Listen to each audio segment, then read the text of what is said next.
नमस्कार प्रेक्षकांनो, आज आपण एका वेगळ्या विषयावर गप्पा मारणार आहोत। आज या ठिकाणी पिंपळपेंडा गावामध्ये ठिकेकरवाडीचे माजी सरपंच संतोष शेठ ठिकेकर या ठिकाणी आलेले आहेत आणि विविध कार्यकारी संस्थेचे आमचे ज्ञानेश्वर माऊली झुरी हे आहेत आणि शेतकरी संघटनेचे अध्यक्ष रोहिदास कुटे। आपण वेगळ्या विषयावर म्हणजे माणुसकी आणि मैत्री या एका विषयावर चर्चा करणार आहोत। काय सांगाल संतोष भाऊ, माणुसकी कशी जपावी, मैत्री कशी जपावी याचे काही उदाहरणासहित काय सांगाल तुम्ही? खरं तर आपण कोविड सारख्या महामारीतनं ज्यावेळेस आपण पाहिलं त्यावेळेस तरी आपण शिकलेलो नाही असं वाटतं। कोविड संपला, कोविडमध्ये आपण खूप गप्पा मारत होतो, मैत्री जपली पाहिजे, माणसं जपली पाहिजेत, माणसाचा सांभाळ केला पाहिजे किंवा नातं आपुलकीचं जपलं पाहिजे। परंतु कोविड संपल्यानंतर परत आपण प्रत्येकाच्या कामाला लागलो, प्रत्येकजण व्यापात व्यस्त झालो, प्रपंचात व्यस्त झालो। परंतु मध्यंतरीच्या काळामध्ये काही घटना अशा घडल्यात की ज्याच्यावरून आपल्याला लक्षात येतं की जीवन हे क्षणभंगूर आहे, माणसाचा क्षणाचाही भरोसा नाहीये। तर जे काही जीवन मिळालंय तो आजचा दिवस आनंदाचा समजून प्रत्येकाने जगलं पाहिजे आणि एकमेकाची नाती जपली पाहिजेत। खरं तर तुम्ही एक मोठ्या आजारातनं बाहेर आलात, मी मध्यंतरीच्या 10-12 वर्षापासून आणि कोविडमध्ये सुद्धा त्या संकटातनं बाहेर आलो।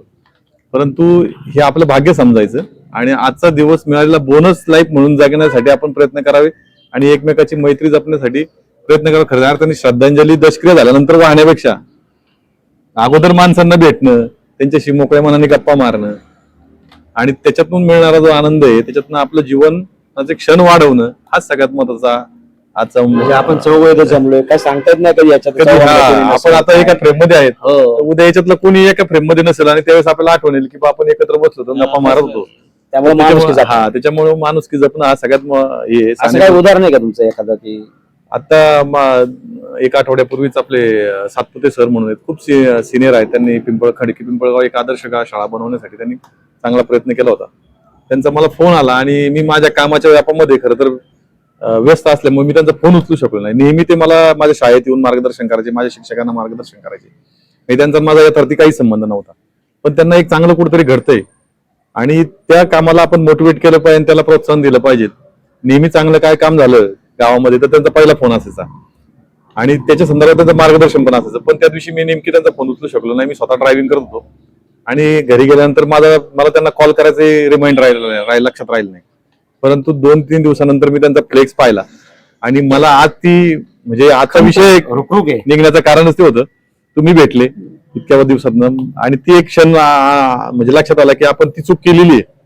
तर त्यांचा त्या दिवशी फोन उचलला असता, त्यांचा एक मुक्त संवाद जर झाला असता तर अजून एक समाधान वाटलं असतं। दशक्रियेला जाऊन बोलण्यापेक्षा प्रत्यक्ष माणूस जिवंत असताना त्याच्याबरोबर संवाद साधणं, त्याच्या सुखदुःखात जाणं हे सगळ्यात महत्वाचं आहे। तुम्ही काय सांगाल माऊली शेठ या विषयात?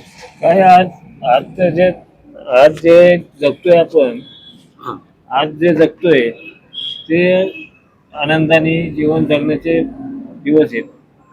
आपलं वय झाले, वयाचा हिशोब पाहता 60 ओलांडली आपला कार्यक्रम म्हणजे बोनस लाईफ आहे ते चांगलं आनंदाने जगलं पाहिजे आणि कुठलाही इथून पुढे आपण जे या धकाधकीच्या जीवनामध्ये शरीराची काळजी घेणे आणि आपले जीवन न करता गुण्यागोविंदाने वागणे हाच आपला उद्देश आहे, बाकी काय दुसरा विषय नाही।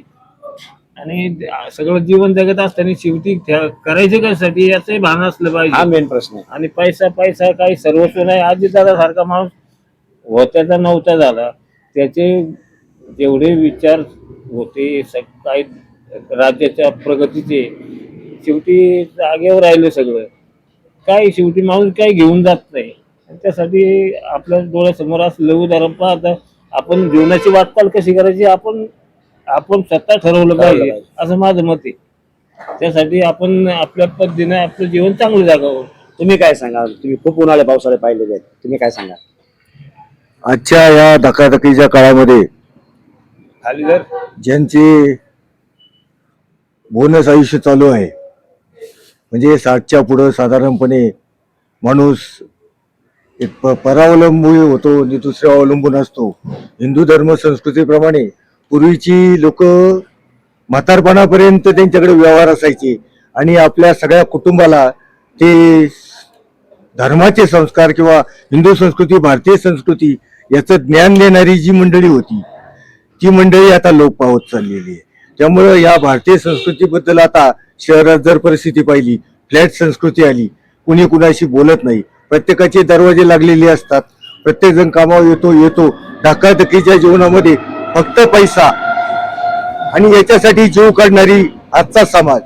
पण यांना आत्मसुख आणि आत्मसंतुष्टपणा हा त्यांच्या लवलेशही कुठे शरीरात दिसत नाही. या लोकांना काय सांगायचं?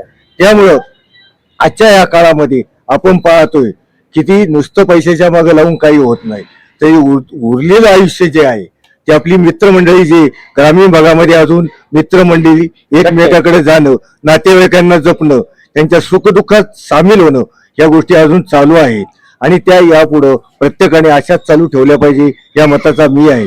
शहरी संस्कृती सोडा आणि बिनधास्त आनंदाने जीवन जगा, म्हणजे मित्रता जपता येईल आणि आपल्या हिंदू संस्कृतीचा आणि जुन्या लोकांचा जो वारसा आपल्याला लाभलेला आहे किंवा त्या काळातलं जे सकस अन्न आपल्याला मिळलंय त्याचा पुरेपूर उपयोग घेऊन आपण 100 गाठून जगाला आनंद कसा देता येईल याचाच विचार करून यापुढे जगलं पाहिजे, एवढंच मला वाटतं. आता ह्या सगळ्या अनुभवी लोकांनी सांगितलं, तर माझा एक केस सांगतो की मैत्री कशी जपावी, मैत्री कशी जपून ठेवावी. माझ्यावर अनेक आघात झाले, म्हणजे मला कोरोना काळामध्ये मी अनेक रुग्णांना बेड उपलब्ध करून दिले, परंतु माझ्यावरच त्यावेळी कोरोनाचा घाला झाला आणि मी अतिशय अत्यावस्थेत असताना माझे मित्र खासदार डॉक्टर अमोल कोल्हे त्यावेळी धावून आले आणि त्यांनी मैत्री जपली आणि माझ्या त्या काळात माझे असंख्य मित्र त्यावेळी धावून आले. त्याच्यानंतर मी त्यातून पूर्ण बरा झालो. त्याच्यानंतर माझे दोन्ही खुबे गेले आणि खुबे पुन्हा ऑपरेशन झाली. त्या काळातही माझे सगळे मित्रच माझ्या बरोबर होते आणि त्यानंतर पुन्हा एकदा माझ्यावर आघात झाला. कॅन्सर सारख्या मोठ्या आजाराला मला सामोरं जावं लागलं. त्या संपूर्ण माझ्या कॅन्सरच्या याच्यामध्ये पूर्ण त्या दुःखाच्या छायेत संपूर्ण माझा मित्रपरिवार हाच माझ्या बरोबर होता. आणि हे मला हेच सांगायचंय की मैत्री आणि माणुसकी हीच तुम्ही जपा, तीच शेवटी कामाला. त्या पैसा आज आहे उद्या नाही, पैशाच्या पाठीमागं धावणाऱ्यांनो तुम्ही फक्त ते तर जरुरीचं आहे, त्याचबरोबर तुम्ही सगळे माणुसकी आणि या मैत्रीचा ठेवा नक्की जपा. त्याचा तुम्हाला नक्कीच तुमच्या आयुष्यात मी ज्या वेळेला जे गोरगरिबांच्या कुटुंबांसाठी पुण्यामध्ये त्यांचं वास्तव्य असल्यामुळं वेळोवेळी एखाद्या पेशंटला काही अडचण आली तर त्यांचे ते स्टार हॉस्पिटल स्टार हॉस्पिटल या ठिकाणी ना वेळोवेळी रुग्णांना मदत करायचं काम रोहित भाऊंनी तिथे केलं. त्याची वर्षाला जाणीव म्हणून ते त्या काळामध्ये या कोरोनाच्या काळात सुद्धा आहे ना एवढा त्रास होऊन ते त्यांच्या आघात आणि त्याच्यातून ते बाहेर आले, कारण त्यांनी ती रुग्णांची सेवा तिथे केलेली आहे. थोडक्यात उदाहरण सांगतो, आपले गावातले जम्मू शेठच्या बाबतीत सुद्धा आहे ना मी फोन केला त्यांना, ते तातडीने हॉस्पिटलला गेले आणि प्रायव्हेट हॉस्पिटलला जो खर्च सांगितला त्यांनी 10-12 लाख रुपये खर्च, किरकोळ खर्चामध्ये दुसऱ्या हॉस्पिटलला त्यांनी ऍडमिशन करून स्टार हॉस्पिटलला त्यांनी त्यांचं वेटेज वापरून कमीत कमी खर्चात त्या पेशंटला बरा करून इथं आणला. त्याच्यानंतर आहे ना 7-8-10 वर्ष माणूस चांगल्या पद्धतीने जीवन जगला. 90 वर्ष वयात त्याने ऑपरेशन झालं. आणि म्हणजे मी स्वतः त्यांना फोन केला होता का तुम्ही जा तिथं आणि त्यांना काय लागते मदत पहा. ते स्वतः गेले सगळे तिथे 8-15 दिवस सर्व चक्रा मारून त्यांनी मदत केली. अशा पेशंटसाठी ते मदत केली म्हणून त्यांच्यावर वर्षांनी सुद्धा उपकार, त्यांच्या उपकाराची जाणीव वर्षाला वाटली म्हणून ते आता गप्पा मारतो आपण. नाही तर एवढं काही सोपं नाही आणि ही जाणीव सगळं समाजाला सुद्धा असणं गरजेचं आहे. खरं तर पुणे जुन्नर तालुका मित्रमंडळ आणि रोहित भाऊ असतील यांची सगळीच टीम म्हणजे तालुक्यातल्या कोणत्या गावातून फोन गेला आणि खूप बेड पाहिजे, कुठं हॉस्पिटलला मदत पाहिजे, कोविड तर जाऊ द्याच, कोविडमध्ये तर यांनी खूप मोठं काम केलेलं आहे. पण इतर वेळेस सुद्धा म्हणजे आमच्यासारखी मंडळी सुद्धा ज्यांना त्रास देतात त्यावेळेस असं कधी झालेलं नाही की आम्ही एखाद्या पेशंटसाठी फोन केलाय आणि त्यांना तिथं सेवा मिळाली नाही. ही संपूर्ण टीम तिथं हजर असते, म्हणजे काम धंदा सोडून. हो स्वतः आम्ही अनुभव घेतला. म्हणजे त्यांनी असं समजलं नाही की पिंपरीच मी पिंपरी पुरतच काम करेल, माझ्या गावातील लोकांना काम करेल. तिकेकरवाडी असेल, हिवरे असेल, ओतूर असेल, तिकडे फार आणा असेल, नळावणा असेल, तिकडे खाली फार मड शितेवाडी असेल किंवा फार आंबोलीपर्यंतचे जे पेशंट आपल्या जुन्नर तालुक्यातले, ते सगळीच टीम एक चांगली काम करते. हे झालं दीपक भाऊ झालं, योगेशजी आमले असेल, त्यांचे डोमशे अध्यक्ष ते असतील, ही सगळी टीम इतकी काम करते. रोहित भाऊ खरं मुखात आलेला राम आणि निस्वार्थी केलेलं काम कधी वाया जात नाही. त्याच्यामुळे तुम्हाला परमेश्वराने जे संधी दिली, ती तुम्ही जी सेवा केलेली आहे, त्याचं कुठेतरी परमेश्वराला पण लाज वाटली असेल की तुम्हाला या संकटात टाकल्यानंतर त्याच्यातून बाहेर काढायचं, म्हणून परमेश्वराने तुम्हाला खरं तर एवढ्या दुर्धर आजारातून दोन्ही तिन्ही प्रसंगातून बाहेर काढले. हीच अशी सेवा अविरत चालू ठेवा. हे तर आहेच आहे, त्यावर सगळी मैत्री ही कामाला आली. तुम्ही केलेलं काम आणि त्या कामाचं तुम्ही तुमच्याकडनं अजून अतिरिक्त काम करायचं, परमेश्वराला करून घ्यायचे, म्हणून परमेश्वराने तुम्हाला परत आमच्यामध्ये पाठवलंय. रेमडेसिवीर मिळत नव्हतं त्या period मध्ये, यांना रेमडेसिवीर कुठून उपलब्ध केले ते अमोल कोल्हे साहेबांनी, खासदारांनी. ते जर आठवण करून द्या कशा पद्धतीने का ते सगळं तर झालंच होतं. म्हणून तुम्ही ते सांगतोय की तुम्ही मैत्री जपा, माणुसकी जपा, वरचा आहे, चांगली कामं करा, नक्कीच चांगलं होईल. तुम्ही बोला, काय सांगा, तुम्ही बोलत होते. ह्या गप्पा गोष्टी चालत असताना ही जुनी जी मित्रमंडळी आज भेटल्यात, रोहित भाऊ बद्दल भरभरून आपल्याला आमचे मित्र, विषय हा रोहित भाऊचा नाहीये, विषय सगळ्या- माणुसकी आणि माणुसकी मैत्री याचा आहे. रोहित भाऊ बरोबर का बोलले तर मित्रतेसाठी काय करावं लागतं हे त्यांनी करून दाखवले. हे फुकटचं बोलणं नाही, हे त्यांनी प्रत्यक्षात करून दाखवले, म्हणून आज त्या आठवणी येतात, म्हणून आज त्याची मित्रमंडळी बोलतात. आमचे टिकेकरवाडीचे सरपंच आज ह्या मैफलीमध्ये योगायोगाने सामील झाले, हे आम्ही आमचं भाग्यच म्हणतो. का ज्यांनी एका छोट्याशा गावामध्ये आपल्या सरपंच पदाच्या काळामध्ये क्रांती केली. क्रांती केल्याने राष्ट्रपती पदक सुद्धा घेऊन आली.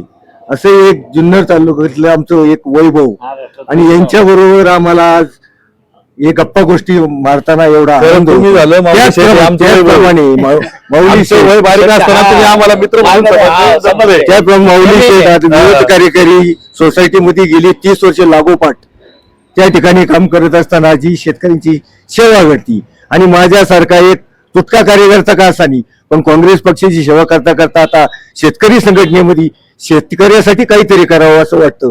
म्हणून अशी मैफलीत बसत असताना शेतकऱ्याबद्दलही थोडासा कळवळा ठेवा, आणि मित्रमंडळी जपा, नातेवाईक जपा, आणि आनंदी राहा, एवढा सल्ला यावेळेला देतो. त्याला काहीतरी करायची कळकळ आहे, तेच काहीतरी करू शकतं आणि ते जपू शकतं. हेच यातून सांगायचं की माणुसकी जपा, मैत्री जपा, तुम्हाला काही कमी पडणार नाही. हा आमच्या आज योगायोगाने हा कट्टा जपला, आम्ही चहासाठी जमलो होतो आणि योगायोगाने हा विषय झाला, म्हणून आम्ही ते आता बातमी स्वरूपात तुमच्या समोर आणत आहेत. त्यामुळे तुम्हाला सर्वांना एकच सांगणं आहे, तुम्हीही तुमचे मित्र जपा, माणुसकी जपा आणि मैत्री जपा, तुम्हाला आयुष्यात कधीही काही कमी पडणार नाही. याच्यात या माध्यमातून एक सांगतो, माझे जुन्नर तालुका मित्रमंडळाचे अध्यक्ष प्रभाकर डोमसे, दीपक सोनवणे, योगेश आमले, अण्णा मटाले आणि सगळे सहकारी हे काम करत असतात, आणि त्यातून ही तालुक्याला ऊर्जा देत असतात. आता त्यातले कोरोनाचं उदाहरण देतो, देवराम लांडे जे आहेत आपले आदिवासी संघटनेचे, आदिवासी भागातील, त्यांचा रात्री 2:45 वाजता मला फोन आला आणि सांगितलं की माझा लहानपणीचा मित्र आहे, त्याला बेड पाहिजे. 2:45 वाजता जाऊन मी त्या जम्बो हॉस्पिटल त्यांच्या मित्राला बेड दिला. दुर्दैवाने त्यांचा मित्र राहिला नाही, परंतु त्या घसायला रडत होते. का रडत होते? मैत्री होती, त्या मैत्रीसाठी ते रडत होते. म्हणून तुम्ही मैत्री जपा आणि माणुसकी जपा, हाच आजच्या या पूर्ण आमच्या कट्ट्यामधून तुमच्यासाठी संदेश आहे.